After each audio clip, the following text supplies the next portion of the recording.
হরে কৃষ্ণ। আমি আজ একটা সোয়াবিনের রসা করব। আর দেখেন ঘরে থাকা মাত্র কয়েকটা জিনিস দিয়ে রেসিপিটা করব। দেখতে দেখতে আমি শুরু করে দিয়েছি রান্না করা। আর আমি কেটে রেখেছিলাম আলুটা ভাজি করা শুরু করে দিয়েছি। আর সোয়াবিনটাও সিদ্ধ করে রেখেছিলাম। আর অল্প কিছু মশলা বেটে নিয়েছি, জিরা, আদা, আর শুধু দু একটা লাল মরিচ। যে মরিচটা কাঁচা মরিচ আনলে তার ভিতরে পাকা মরিচ পাওয়া যায়, সেই মরিচটাই একটু বেটে নিয়েছি। আর দেখুন আমি ওই আলু ভাজি করার পরে সেই তেলের ভিতরেই সোয়াবিনটা একটু ভাজি করে নেব, সুন্দর করে একটু লাল লাল করে। আর সোয়াবিনটা এত সুন্দর ছিল, মানে সিদ্ধ করার পরে একদম তুলতুলে হয়ে গেছে। কিছুক্ষণ ভাজি মানে নাড়াচাড়া দিলেই ভাঙে যাচ্ছিল, এরকম সোয়াবিনটা অনেক সুন্দর ছিল। তারপরে আমি সোয়াবিনটা উঠে রেখে ওইটার ভিতরে একটু তেল দিয়ে দিয়েছি। আর তেল দিয়ে দিব কয়েকটা গরম মশলা, একটা তেজপাতা এবং দুটা শুকনো মরিচ দিয়ে তারপরে দিয়ে দিচ্ছি একটু জিরা।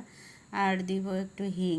হিং ছাড়া আসলে নিরামিষ আইটেম হয় না, কারণ হিংটা দেওয়াতে একটু স্বাদ আসবে, সেই জন্য হিং দিয়ে দিচ্ছি। আর আমি দিয়ে দিলাম সেই বাটা মশলাটা এখন সুন্দর করে একদম ভাজা ভাজা করে নিব। আর দেখুন আমি ডিপ ফ্রিজ থেকে দুইটা টমেটো নিয়েছি। আর নিয়ে আমি এই শিলপাটায় ভাঙে নিলাম। আদা বাটা করে নিয়েছি। আর আদা বাটা করার টমেটোটা দিয়ে দিলাম মশলার ভিতর।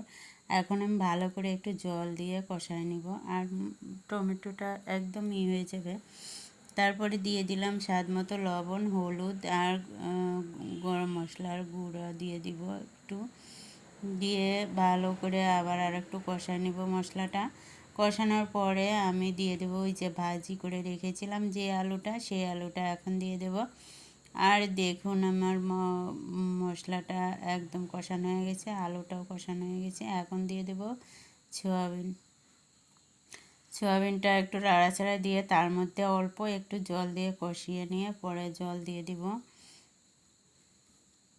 এই যে আমি কষানোর জন্য জল দিয়ে দিয়েছিলাম, তারপর আমার সোয়াবিনটা কষানো হয়ে গেছে। এখন পুরো জলটা দিয়ে দিব, সামান্য বেশি জল দিব না, কারণ সব কিছু ভাজি করা।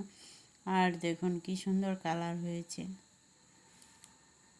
আর আমার প্রায় রান্নাটা কমপ্লিট। এখন আমি একটু গরম মশলার গুঁড়া দিয়ে আর একটু জিরার গুঁড়া দিয়ে নামিয়ে নেব। আর দেখুন কি সুন্দর কালারটা হয়েছে, অনেক সুন্দর লাগছে। আর খেতেও কিন্তু দুর্দান্ত হয়েছিল। হরে কৃষ্ণ।